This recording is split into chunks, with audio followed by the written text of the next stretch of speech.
الجزائريين زمان كانوا يديروا كنيات لبعضهم بعض خارجين على الاسم للتعريف. ربما يكونوا زوج مسلمين اسمهم كيف كيف.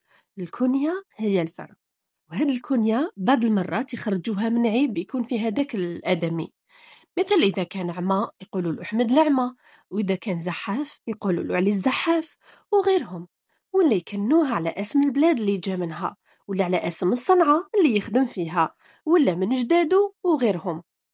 والدولة الفرنسوية هي اللي كلفت الجزائريين بالكنيات، وهذه الكنية هي اسم تعريف الفاميليا الكل.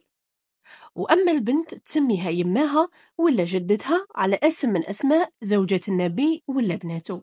وأشرف الأسماء عند النساء فاطمة الزهراء، ومن بعدها عائشة زوجة النبي وخديجة.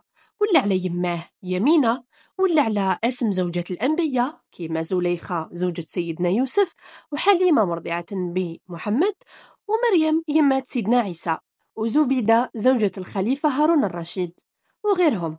الحاصل أشرف الأسامي عند الجزائريات هي فاطمة الزهراء. وبعد المرات من كثرة ما يحبوا البنت وقت اللي تزداد من كرش يماها تسميها القابلة فاطمة الزهراء، حتى لليوم السابع يبدلوا لها والديها داك الاسم ولا يخليوه كما يحبوا.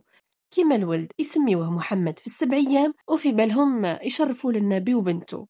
هكذا في بليده.